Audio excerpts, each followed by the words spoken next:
안녕하세요. 쉼표 하나입니다. 저는 50대 중반의 요가 강사인데요. 요즘 들어 옛날보다 더위를 많이 타고 땀이 나는 걸 느끼고 있어요. 또 가끔은 잠이 잘 안 오기도 하고요. 아마 저와 비슷한 나이라면 같은 경험을 하시는 분들도 많으실 거예요. 그래서 오늘은 갱년기 증상, 특히 열감과 땀이 왜 생기는지, 그리고 어떻게 관리할 수 있는지에 대해 이야기해 보려고 해요. 갱년기는 여성의 폐경을 기준으로 해서 전후 5년에서 7년 정도의 기간을 말하는데요.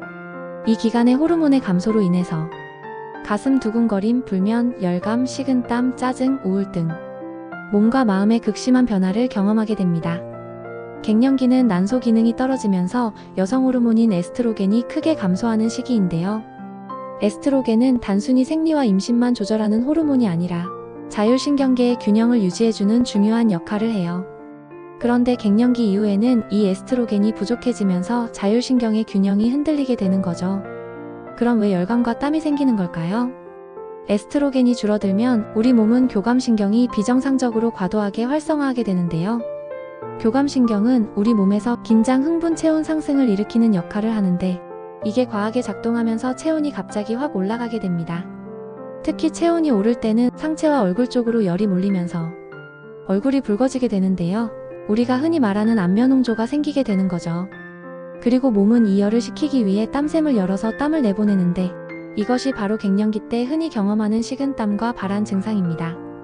그래서 갑작스러운 열감, 얼굴 붉어짐, 땀, 그리고 수면장애까지 연결되어 나타나게 되는 거죠. 사실 여성의 75%는 갱년기에 열감이나 발한을 경험한다고 하는데요. 하지만 바꿔 말하면 4명 중 1명은 이런 증상이 없다는 의미이기도 해요. 그럼 왜 사람마다 증상이 다를까요? 그 차이는 바로 대체 호르몬의 생산 능력에 차이가 있기 때문인데요. 우리는 폐경이 되면 에스트로겐이 전혀 나오지 않는다고 생각하는데 사실 여성 호르몬 분비의 주된 역할을 하는 난소에서는 더 이상 에스트로겐이 나오지 않아요.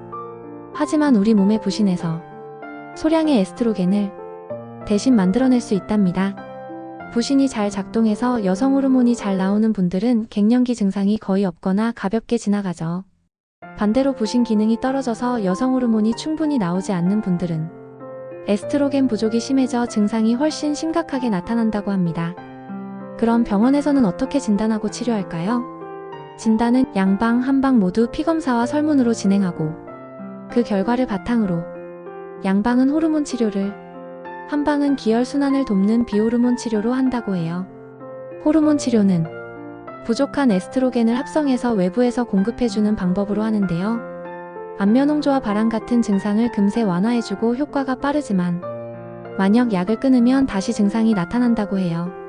그래서 장기 복용을 하게 되는데 이 경우 유방암, 자궁내막증 같은 부작용 위험이 커질 수 있다고 합니다. 하지만 요즘은 안전한 약이 많이 개발되었고 단기적인 증상 완화에만 사용한다고 해요. 갱년기 증상이 심할 때는 너무 두려워하지 마시고 의사와 충분한 상담을 하시기를 바랍니다. 치료를 위해서는 생활습관 관리도 중요한데요. 요가와 명상을 통해 심신을 안정시키고 규칙적인 생활 환경을 만들어 수면 습관이 잘 이루어지도록 해주세요. 그리고 지나친 카페인이나 알코올, 자극적인 음식은 교감신경을 흥분시킬 수 있어서 되도록 적게 드시기를 권해드립니다.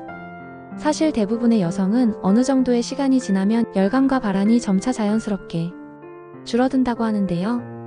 하지만 그 과정이 너무 힘든 분들은 치료와 생활습관 조절이 큰 도움이 될 거예요.